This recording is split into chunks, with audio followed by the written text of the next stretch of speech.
Meus irmãos, vamos a Marcos 12, verso 28 ao 34.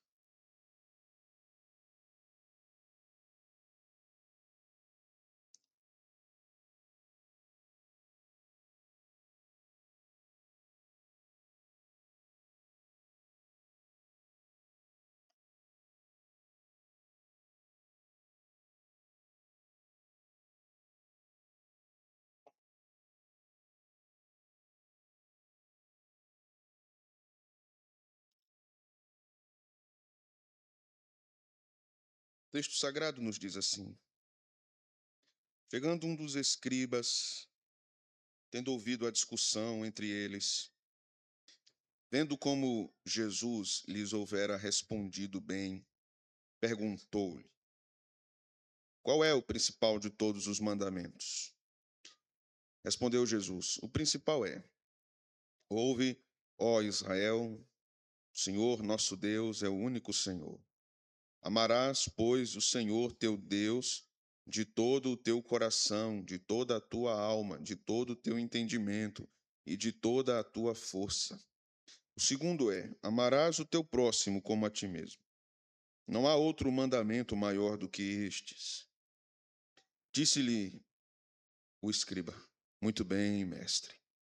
E com verdade disseste que ele é o único e não há outro senão ele, e que amar a Deus de todo o coração, e de todo o entendimento, e de toda a força, e amar ao próximo como a si mesmo, excede a todos os holocaustos e sacrifícios.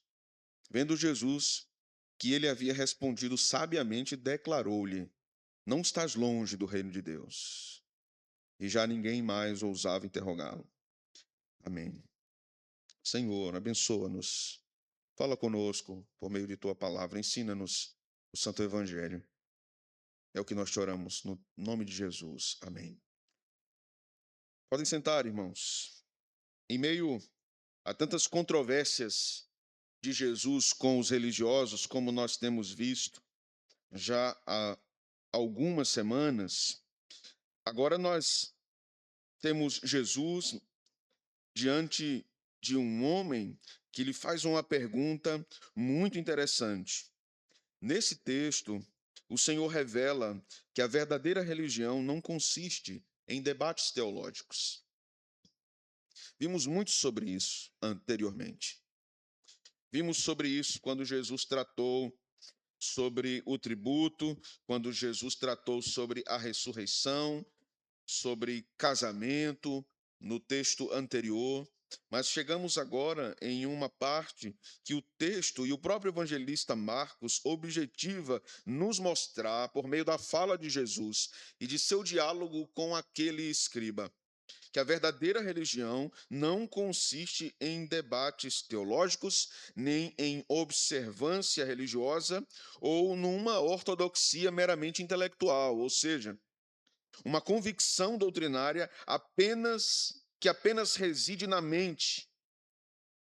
Aqui Jesus vai nos ensinar que a verdadeira religião deve estar relacionada a um coração inteiramente rendido a Deus, cujo amor transborda em direção ao próximo. Esta é a verdadeira religião. Amar a Deus acima de todas as coisas e amar o próximo. Isso não quer dizer que a teologia não importa, que o mandamento não importa. Nós vamos entender isso e como Jesus dá essa resposta. Observemos, a chegada de Jesus em Jerusalém inaugura aquela semana que nós estamos estudando, a Semana da Paixão. Marcos organiza isso no capítulo 11 e no capítulo 12 como uma sucessão de confrontos. O que antecedeu a morte de Jesus foram vários confrontos com os religiosos. Aqui não são episódios isolados. Marcos está mostrando cronologicamente tudo o que aconteceu e de modo crescente, como a religião judaica como um todo rejeitava Jesus como Messias. Depois de Jesus entrar triunfalmente na cidade e purificar o templo, amaldiçoar a figueira, esses atos foram sinais, como vimos, proféticos. Israel tornou-se uma religião exuberante em aparência, mas estéril diante de Deus. Figueira seca, figueira morta. Não havia vida ali. A partir desse momento, então, temos aquela grande sequência de controvérsias. Para recapitularmos, os principais sacerdotes, escribas e anciãos questionam a autoridade de Jesus. Capítulo 11. Jesus responde com a parábola dos lavradores maus, capítulo 12, e denuncia os líderes religiosos, dizendo que eles rejeitam o filho e matarão o filho. Depois, então, os fariseus e herodianos, tentando enredá-lo na questão do imposto a César, persuadem Jesus a uma resposta que o comprometesse. Em seguida, aparecem os saduceus, negando a ressurreição, querendo que Jesus, mais uma vez, envergonhasse os fariseus e, ao mesmo tempo, caísse na rede deles e fosse preso e fosse morto. Agora, em cena, um escriba. Um escriba de um grupo desse opositor a Jesus. Marcos faz questão de dizer que ele percebeu que Jesus havia respondido bem aos saduceus. Veja o texto. Chegando, verso 28, um dos escribas, tendo ouvido a discussão entre eles, vendo como Jesus lhes houvera respondido bem, perguntou-lhe: qual é o principal mandamento? Dentre toda aquela oposição daqueles grupos, existia um homem, escriba, que fez uma pergunta sincera a Jesus. E eu já disse aos meus irmãos em outras ocasiões que Jesus respondia perguntas sinceras. As perguntas capciosas eram rebatidas por Jesus com outras perguntas. Um método rabínico de argumentação. Mas perguntas sinceras eram respondidas por Jesus de modo sincero. Marcos faz questão de mostrar isso aqui. Veja, depois de tantos ataques, encontramos alguém disposto a ouvir. E aqui nós temos uma pausa no meio da tempestade de ataques contra Cristo. Mas esta pausa também está preparando o drama final da história. Esses mesmos grupos voltarão a aparecer poucos dias depois, pouquíssimos dias depois. Não vão mais fazer perguntas, irmãos. Eles vão prender Jesus e matar. Eles não vão mais armar um cenário para que Jesus caísse no alçapão como um pássaro. Eles vão prendê-lo e vão matá-lo. Eles virão com espadas, virão com falsos testemunhos, eles virão com soldados. O interrogatório terminará no julgamento. As controvérsias desembocarão na cruz. Existe uma profunda ironia nessa narrativa de Marcos, porque os homens discutem sobre a lei enquanto conspiram contra o legislador da lei. Eles estão questionando o próprio autor da lei sobre a lei e não se conformam com as suas respostas. Perguntam qual é o maior mandamento, enquanto rejeitam aquele que cumpriu perfeitamente toda a lei. Aqui nós temos um homem diferente, sincero, que quer falar com Jesus. E Jesus, então, une três grandes pilares do Antigo Testamento para responder este homem. Primeiro pilar, Deuteronômio capítulo 6. Jesus vai para o Shema judaico, capítulo 6, verso 4 de Deuteronômio. Ouve, Israel, o Senhor, nosso Deus, é o único Senhor. Jesus começa a sua resposta com esse texto. E ele continua no capítulo 6. Amarás o Senhor, teu Deus, com todas as tuas forças. O segundo pilar, Jesus erige com base em Levítico 19, sobre o mandamento de amar ao próximo. E essa estrutura está sobre um outro pilar ou uma base que está sobre os dois pilares, podemos dizer assim. Êxodo 20. Jesus usa Deuteronômio 6, Levítico 19 e a estrutura de Êxodo 20. Porque em Deuteronômio 6, naquele mandamento de amar a Yahvé acima de todas as coisas, Jesus condensa do primeiro ao quarto mandamento. Em Levítico 19, Jesus condensa do quinto ao 10º mandamento. Quando Jesus fala dos dois grandes mandamentos, Jesus está resumindo em cada um deles uma tábua da lei. Então Jesus está ensinando toda a lei àquele homem, respondendo sabiamente àquele homem. Jesus sabia o que estava fazendo e o homem entendeu o que Jesus estava fazendo. Vejamos do verso 28 até o 30, a pergunta do escriba era comum entre os rabinos. Eles discutiam qual mandamento era mais importante. Havia um debate rabínico sobre isso. Visto terem 613 mandamentos, qual deles seria aquele mandamento que jamais poderia ser violado. Jesus, porém, não participa dessa especulação. Jesus não entra nesse debate, não argumenta que argumento seria o mais importante, o mandamento que seria mais importante. Ele retorna ao início e diz: Israel deve ouvir, como diz o texto. O Senhor, nosso Deus, é o único Senhor. Deve-se partir dessa teologia. O nosso Deus é único e não existe outro.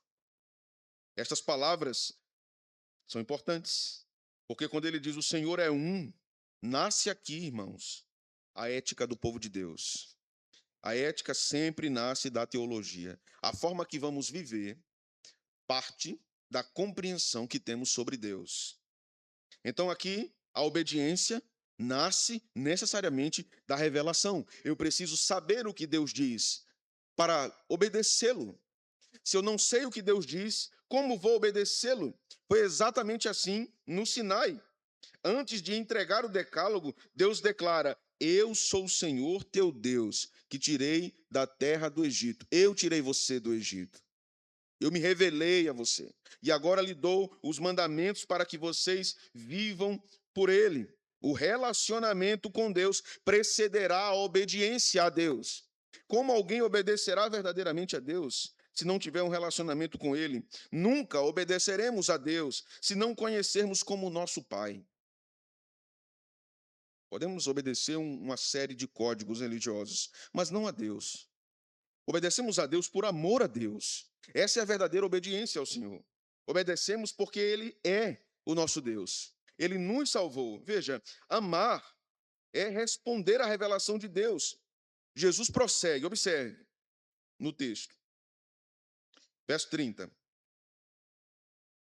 Amarás, pois, o Senhor teu Deus de todo o teu coração, de toda a tua alma, de todo o teu entendimento e de toda a tua força. Aqui Jesus não está dividindo o homem em quatro partes. Jesus está acentuando questões importantes. É uma forma hebraica de afirmar que Deus quer o homem inteiro. A fé em Deus é uma fé que leva o homem inteiro a Deus. Deus não quer você apenas em uma parte. Tudo ou nada. Tem uma música de Sérgio Pimenta que dizia isso.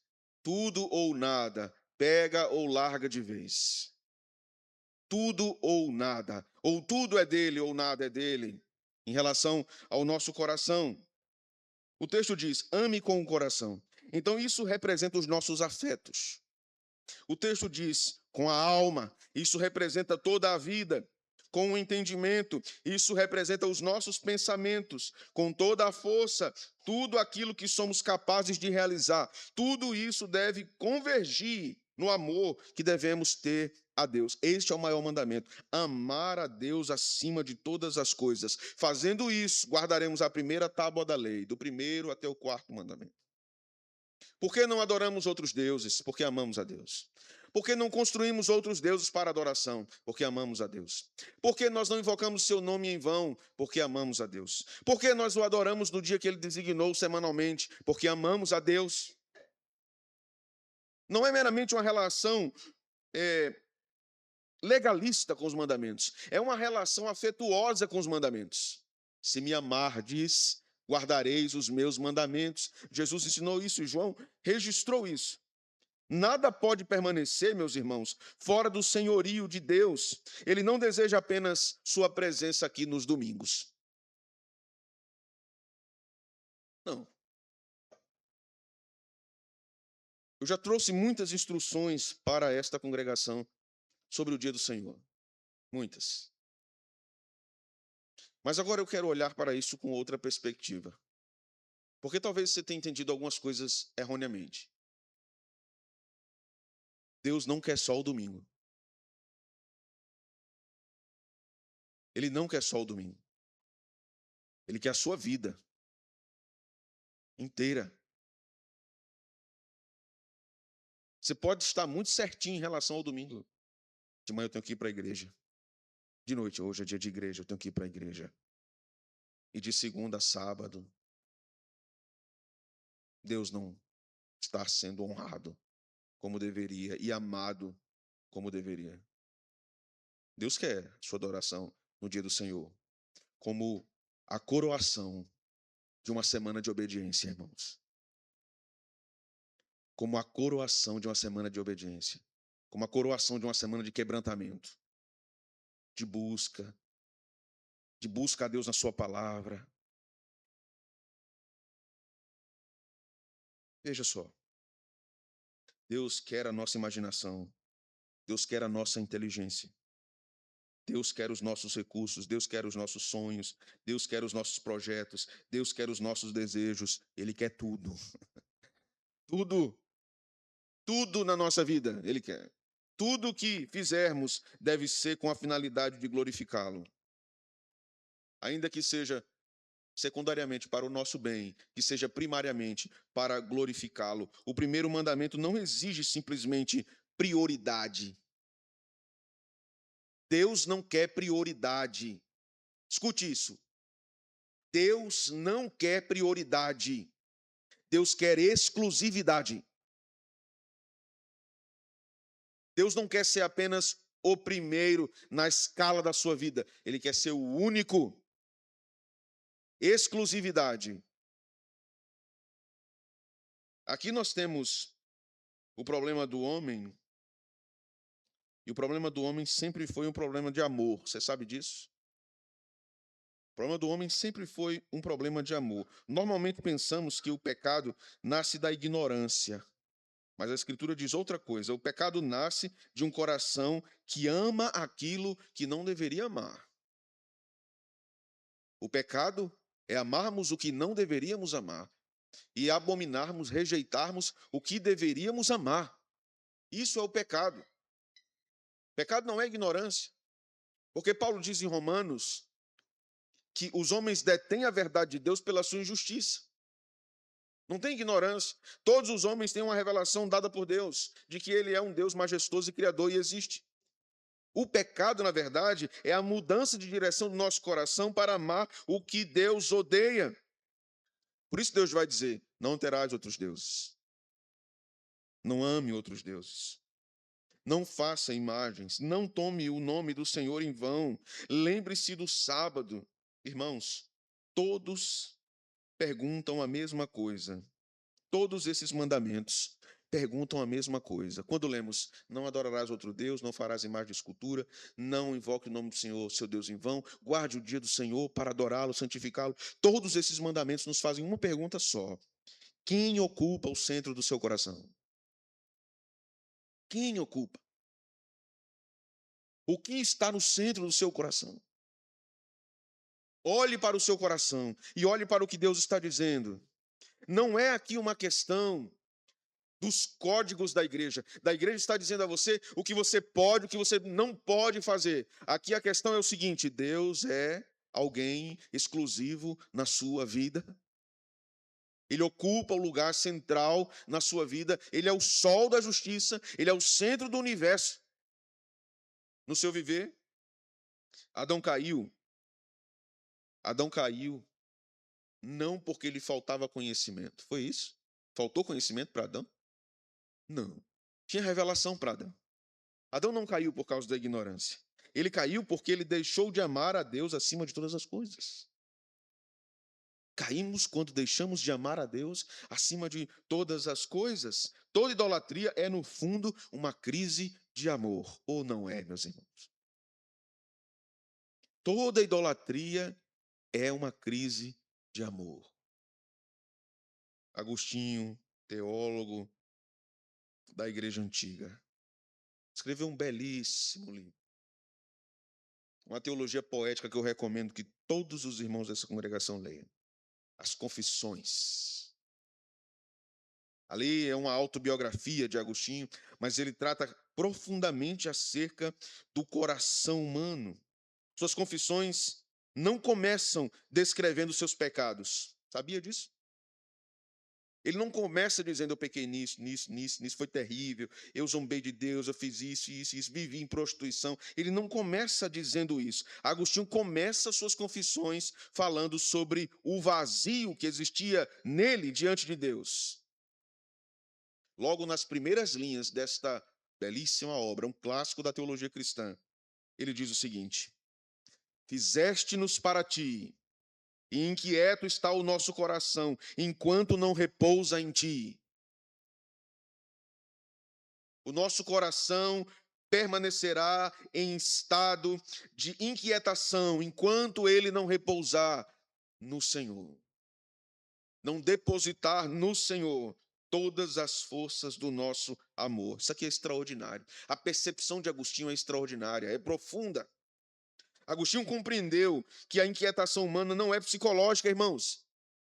A inquietação humana é espiritual. É uma crise de amor.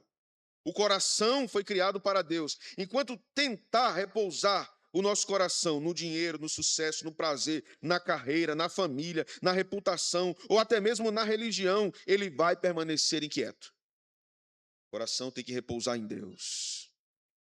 Tem que amá-lo. Nada finito consegue preencher um coração criado para o infinito. Salomão disse: Deus colocou a eternidade no coração do homem. Nosso coração foi criado para abarcar o infinito. E Deus apenas é infinito, irmãos. O universo não é infinito. Os números não são infinitos. Nada é infinito. Somente Deus é infinito. Nada que é finito conseguirá preencher isso. Por isso, Agostinho começa suas confissões dizendo: havia um vazio dentro de mim. De novo, fizeste-nos para ti, e inquieto está o nosso coração enquanto não repousa em ti. Mais adiante, quando ele olha para a sua juventude e começa a contar, rememorar, fazer uma anamnese de sua vida, ele faz uma das confissões mais surpreendentes de sua obra e da literatura cristã. Ele diz o seguinte no livro 3 das suas confissões: eu amava amar. Escute isso. Eu amava amar. Ele percebeu que o problema nunca foi a ausência de amor, mas a direção do amor. Todos aqui amam. Mas a grande questão do texto para nós é para onde está direcionado o nosso amor. O coração humano nunca deixa de amar, irmãos. Por isso a pergunta não é se amamos. A pergunta é o que amamos, acima de tudo. O que amamos? Calvino dizia assim: o coração é uma fábrica de ídolos. Ele fabrica vários deles e os ama profundamente. Os ídolos não são apenas esculturas, eles são amores rivais ao amor a Deus. Ouça isso. A escultura nada é. A questão está no coração, não está na escultura. A escultura pode retratar apenas o desvio do amor do coração. A grande questão são amores que lutam. Tudo aquilo que ocupa o lugar que pertence somente a Deus é um ídolo. Algumas aplicações. O maior problema da humanidade, mais uma vez, nunca foi, nunca será a falta de informação sobre Deus. Deus sempre deu informação à humanidade sobre si mesmo. Sempre. Mas o maior problema da humanidade é a falta de amor a Deus. Por se multiplicar a iniquidade, o amor de muitos esfriará. Jesus profetizou isso. Falta de amor a Deus é o grande problema da humanidade. É possível conhecer a teologia, defender ensinamentos corretos das Escrituras, ensinar e aprender catecismos e ainda assim possuir um coração dominado por amores desviados da verdade. Nossa vida, irmãos, sempre revelará aquilo que verdadeiramente adoramos. Sempre. J. Cabill, um teólogo norte-americano do Novo Testamento, ele escreve sobre o Novo Testamento. Escreveu um livro muito interessante, baseado em Isaías e outras partes da Escritura, Salmo 115. O título do livro é Você Adora Aquilo que Ama. ou você ama aquilo que adora? A quem você está amando?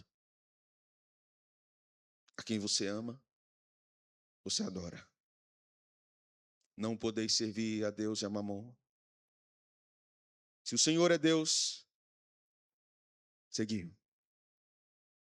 Se o Senhor é Deus, segui-o. Outro profeta disse: não podeis cochear entre dois pensamentos. Veja do verso 31 ao verso 33. O segundo é: amarás o teu próximo como a ti mesmo. Não há outro mandamento maior do que estes. Disse-lhe o escriba: muito bem, mestre. E com verdade disseste que ele é o único e não há outro senão ele. E que amar a Deus de todo o coração e de todo entendimento, de toda a força, e amar ao próximo como a si mesmo, excede todos os holocaustos e sacrifícios. Esse versículo 33 é extraordinário, irmãos. A compreensão desse escriba.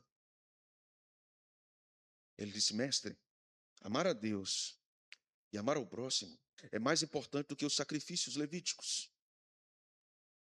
Por isso que Jesus disse: você não está longe do reino. Você está compreendendo a mensagem? Sem interrupção do que Jesus tinha dito anteriormente, ele diz: amar ao próximo é um mandamento importante, não superior ao anterior, mas é o segundo mais importante. Pela primeira vez na história, esses dois textos aparecem unidos explicitamente no texto sagrado. Jesus faz isso. Jesus une as duas tábuas da lei. Ame a Deus e ame o próximo. Quem ama verdadeiramente a Deus, inevitavelmente honrará seus pais, protegerá a vida, preservará o casamento, respeitará os bens alheios, falará a verdade, combaterá a cobiça. Quem ama a Deus cumprirá a segunda tábua da lei. Já viu alguém amar a Deus sinceramente e ser um ladrão, um salteador? Já viu alguém amar a Deus verdadeiramente e ter contentamento no seu coração e ser alguém invejoso, cobiçoso? Já viu alguém verdadeiramente amar a Deus e ser um adúltero? Não cuidar de sua família, dos seus pais, de sua esposa, de seus filhos, aqueles que o Senhor colocou em sua vida? Irmãos, a moral bíblica não nasce do medo, não nasce do não faça, não faça, não faça. A moral bíblica nasce: ame aquilo que deve ser amado, ou aquele que deve ser amado. A moral bíblica nasce do amor. A ética cristã não é uma mera lista de proibições, é a manifestação prática de um coração que foi reconciliado. Vivemos como cristãos, porque fomos reconciliados com Deus. O próximo torna visível um amor invisível. Todos podem afirmar que amam a Deus, ou não? Sim. Mas o próximo revela se isso é verdade. O amor ao próximo revela se isso é verdade. É fácil amar um Deus que não vemos, difícil é amar um irmão que nos fere, não é? Amar a Deus, Deus nunca vai fazer nenhum mal a você. Amar a Deus é mais fácil. Não, Senhor, eu te amo. Aí Deus diz assim: ama mesmo? Ame o que lhe feriu. Eu quero que você me ame assim, amando o que lhe feriu. Me ame assim. Ame aquele que lhe desrespeitou, que duvidou de você, que falou mal de você. Ame-o e assim você me amará. Irmãos, isso é difícil. Mas é isso que Deus nos diz. Ame o outro, ame o próximo. Amar um Deus invisível é fácil. Difícil é perdoar. Difícil é servir. Difícil é suportar. Difícil é sacrificar-se por outro. É exatamente isso que João escreverá. Quem não ama seu irmão, a quem vê, não pode amar a Deus a quem não vê. O amor ao próximo não produz o amor a Deus. O amor a Deus produz o amor ao próximo. Então o escriba traz uma resposta incrível, não é? Ele declara que amar a Deus e ao próximo vale mais do que todo o sistema sacrificial. Ele está no templo, irmãos. Os sacrifícios continuam acontecendo, mesmo assim, reconhece que existe algo superior ao sistema sacrificial judaico.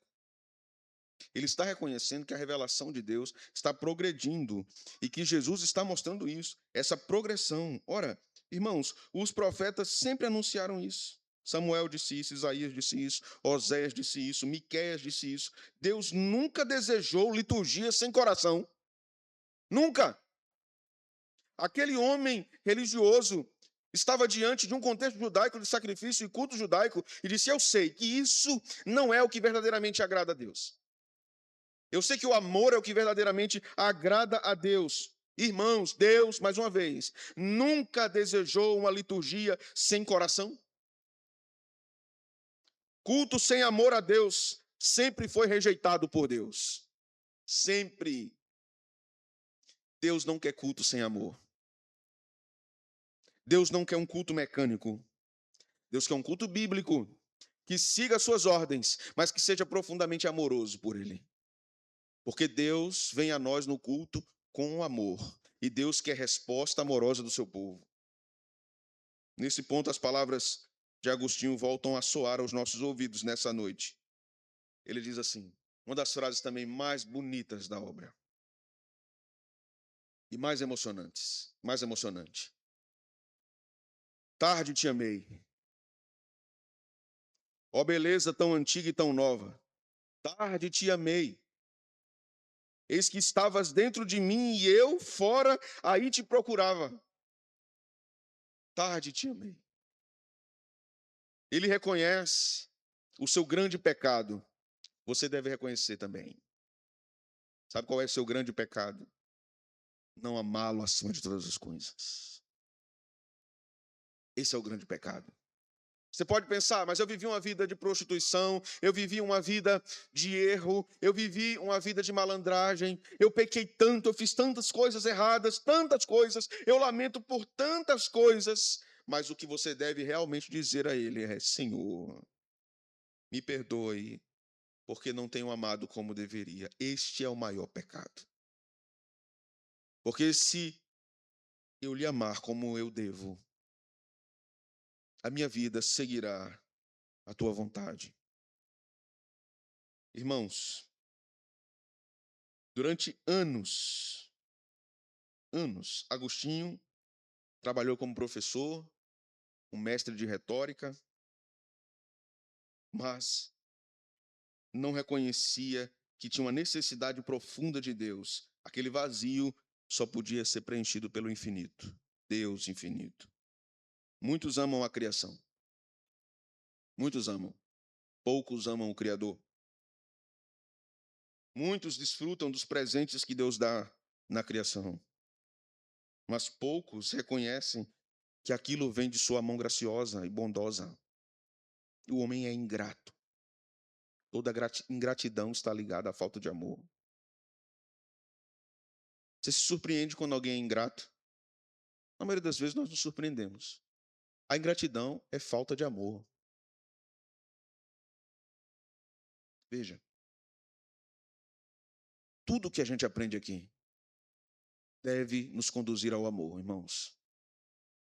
A minha oração não é para que esses sermões fiquem na sua mente durante toda a semana e você lembre de cada argumentação teológica, da forma como o texto foi interpretado, das intercalações com ilustrações, das obras que eu citei.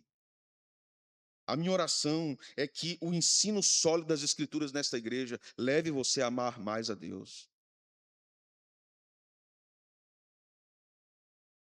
Toda confissão que fazemos com os nossos lábios precisa transformar a nossa vida.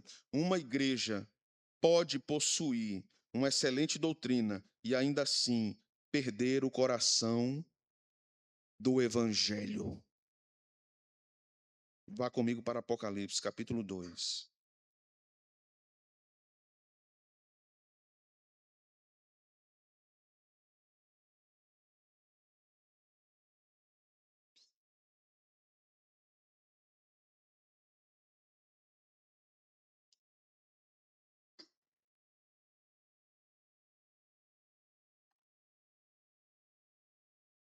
Verso 1.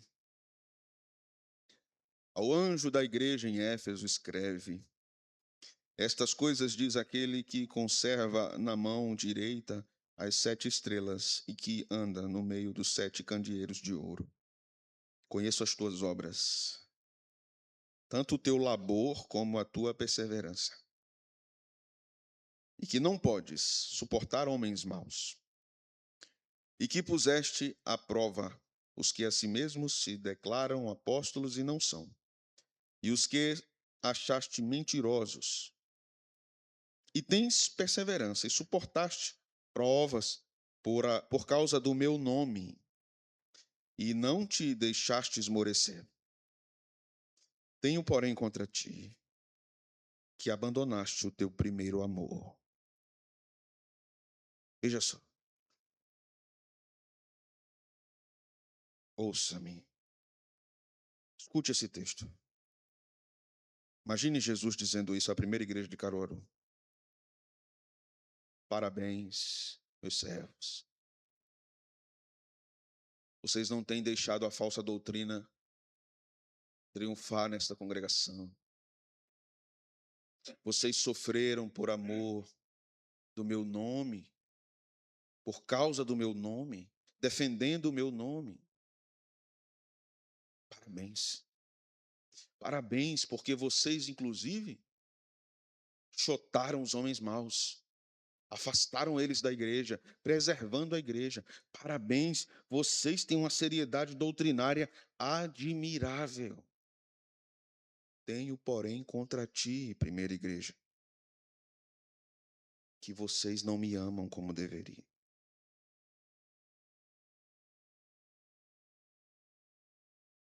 A teologia de vocês é admirável, mas o coração de vocês não está em mim.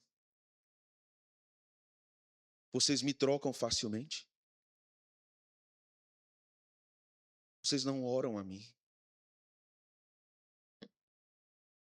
Vocês negligenciam os sacramentos.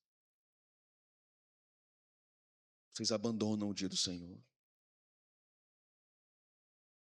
Vocês não leem minha palavra.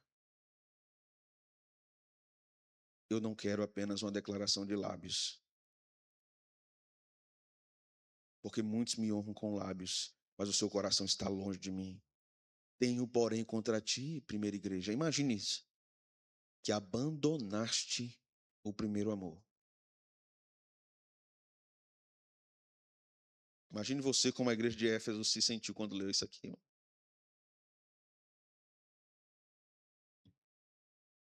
Vamos lá. Verso 34.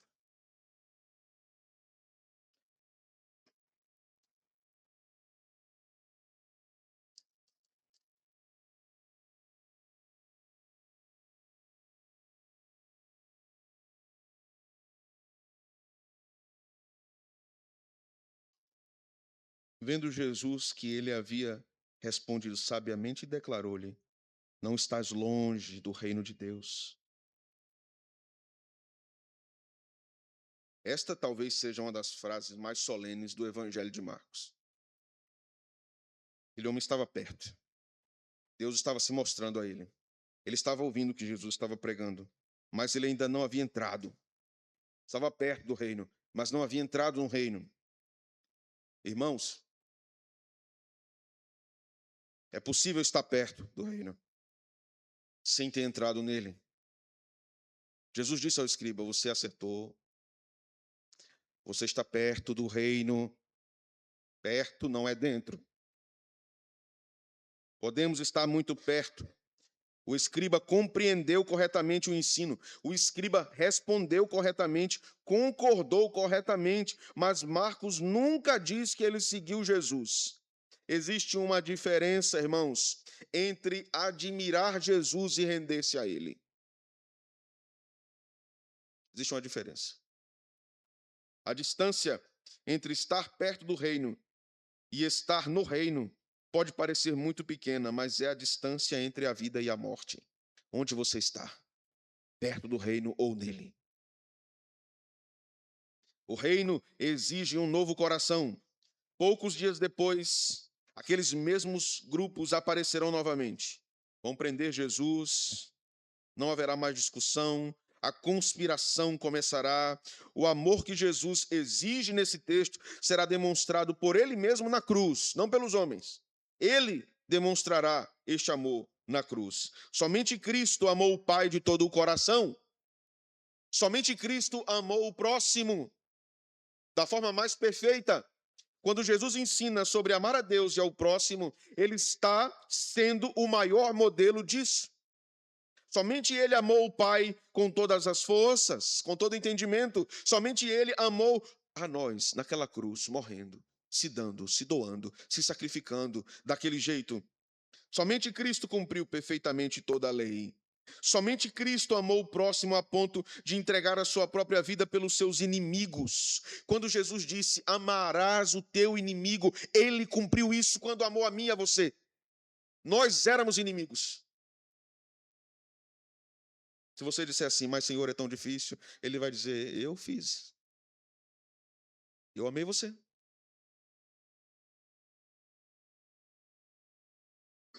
É por isso que ninguém entra no reino apenas conhecendo os mandamentos. Ele conhecia os mandamentos. Lembra daquele outro que a gente viu? Venda tudo que você tem, então, você já sabe os mandamentos, e me siga. É a mesma coisa. Jesus estava lidando com o coração. O homem se entristeceu e foi embora. Agostinho conhecia bem isso, irmãos. Durante anos ele esteve próximo da verdade. Olhe só. Agostinho estudou filosofia, buscou sabedoria, discutiu religião, leu tantos pensadores, mas somente quando Cristo conquistou seu coração, ele disse: tarde te amei, ó beleza tão antiga e tão nova. Tarde te amei. Há tristeza nessa frase de Agostinho, sabia? Oh, Senhor, como eu demorei para te amar. Você entende isso, cristão? Oh, Senhor, como eu perdi tempo em não te amar. Como eu não bebi mais rapidamente das fontes da salvação. O quanto eu perdi por não te amar o mais cedo possível. Há tristeza aqui, mas há esperança também.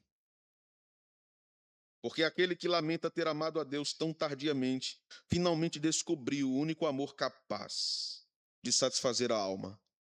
Ele chegou na fonte. O escriba estava perto. Agostinho esteve perto durante muitos anos. Muitos frequentam igrejas, assistem cultos durante décadas e continuam apenas perto. A mãe de Agostinho era uma crente, irmã Mônica, que orou muito pela conversão de seu filho. A história de Mônica é uma história das grandes mães cristãs da história da igreja. Mas ter uma mãe cristã não coloca você no reino. Você precisa amá-lo para estar no reino. O reino não pertence aos que apenas admiram Jesus, mas àqueles que o amam. Aqui, irmãos, o texto vai finalizar o versículo 34 dizendo o seguinte: e já ninguém jamais ousava interrogá-lo. Observe, os debates cessaram. Não haverá mais debates depois desse episódio. As perguntas acabaram. Não haverão mais perguntas a Jesus depois desse episódio. Mas o texto deixa ecoando aos nossos ouvidos uma pergunta para cada geração que lê o Evangelho de Marcos. Quem ocupa o centro do seu coração? As perguntas dos homens cessaram para Jesus, mas a pergunta de Jesus para nós hoje, com tudo isso, é: quem ocupa o centro do seu coração? Os fariseus possuíam a ortodoxia, o ensino da lei, a perícia da lei. Os saduceus possuíam o poder. Estavam no sinédrio, estavam relacionados ao culto. Os escribas possuíam o conhecimento, lidavam com cópias. Conheciam profundamente o texto do Antigo Testamento, mas nenhum destes privilégios substitui um coração que ama verdadeiramente a Deus. O Evangelho não nos chama apenas para reconhecer doutrinas. O Evangelho nos chama para amarmos a Deus, o Deus que deu as doutrinas. Não nos chama apenas para defender a verdade, chama-nos para sermos transformados pela verdade. Podemos defendê-la sem amá-la, irmãos, sem sermos transformados por ela. O primeiro mandamento continua sendo o primeiro porque Deus continua sendo Deus. Quando ele ocupa o centro do coração, tudo encontra sua ordem, sabia? Se Deus não é amado devidamente, seu casamento estará em desordem. Sua família estará em desordem. Seu ministério estará em desordem. Se não amarmos a Deus devidamente, seu dinheiro estará em desordem. Seu trabalho estará em desordem. Seus sonhos estarão em desordem. Seus afetos estarão em desordem. Tudo passa a gravitar em torno dele quando nós o amamos. Ele é o centro gravitacional de toda a nossa vida. Então, irmãos, compreendemos que o amor ao próximo não é uma obrigação pesada, mas é o transbordar de um coração plenamente satisfeito em Deus. Se hoje alguém lhe ferir, imediatamente olhar nos seus olhos e dizer, me perdoe. Como você responde? Sinceramente, do coração, como você responde? Você tem condição de dizer, está perdoado. Mesmo, está perdoado.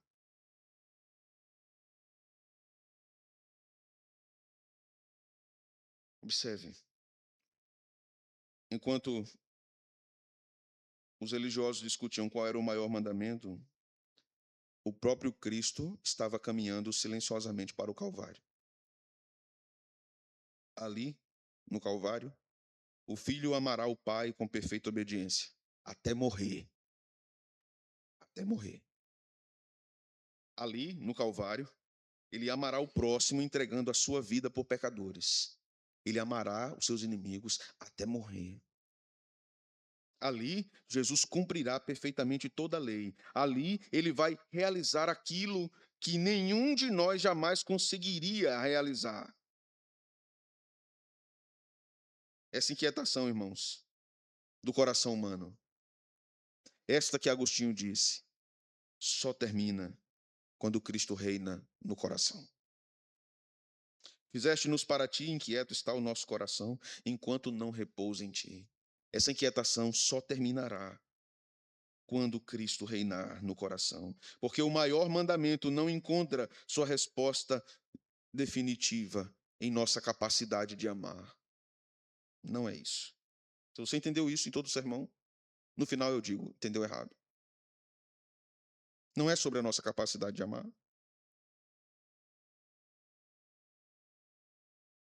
Encontramos a resposta no amor daquele que nos amou primeiro.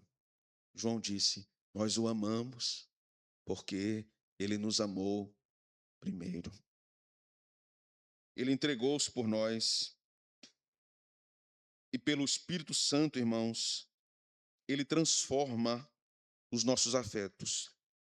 Finalmente, podemos amar ao Senhor de todo o nosso coração, por uma obra do Espírito Santo em nós, na nossa alma, no nosso entendimento, nos renovando as forças.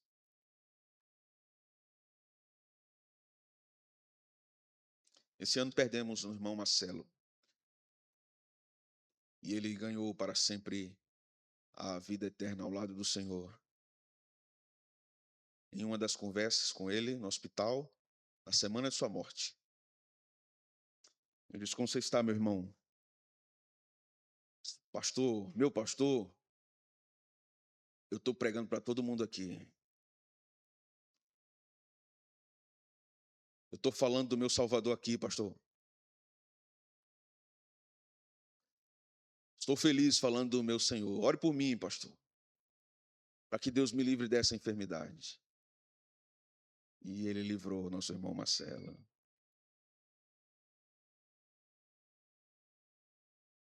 Amar a Deus transborda para fora de nós. Amar a Deus nos fará dizer aos outros, ele me amou primeiro. E a forma que eu amo é porque ele me amou primeiro.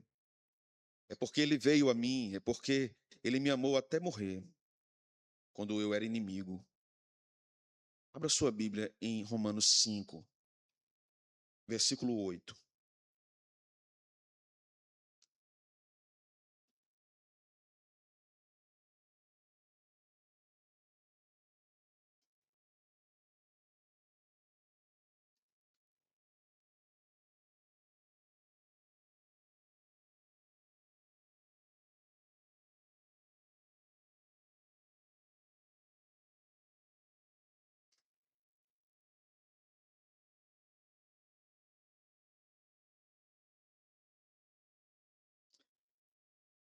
Vamos ler a partir do 6, veja. Porque Cristo, quando nós ainda éramos fracos, morreu a seu tempo pelos ímpios. Dificilmente alguém morreria por um justo, pois poderá ser que pelo bom alguém se anime a morrer. Mas Deus prova o seu amor para conosco pelo fato de ter Cristo morrido por nós, sendo nós ainda pecadores.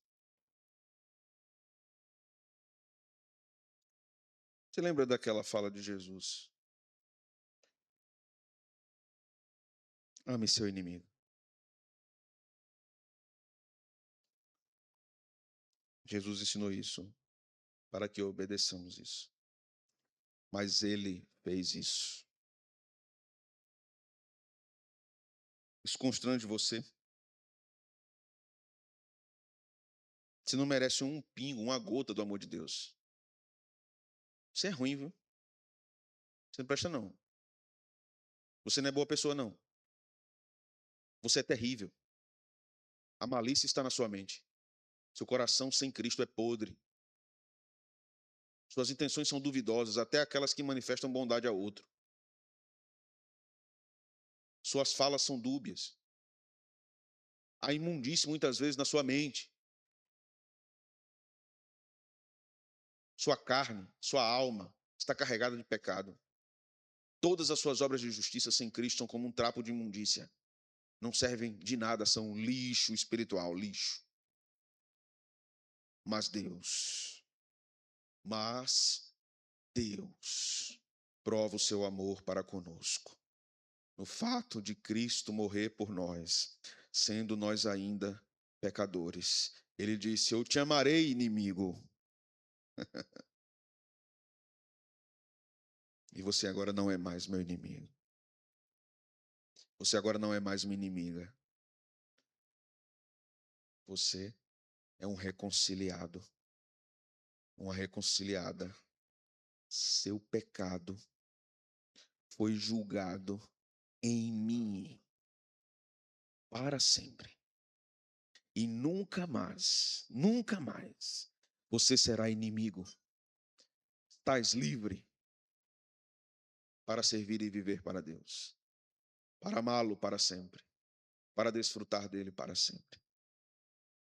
Senhor, te louvamos nessa noite pela palavra que ouvimos. Que ela more no nosso coração e nela descansemos, vivamos, habitemos no texto sagrado que nos edifica. Abençoa, Senhor, esse momento do sacramento. Seja, mais uma vez, manifestação de tua presença graciosa para nós. No nome de Cristo oramos. Amém. Vamos abrir a Escritura, irmãos, em Mateus capítulo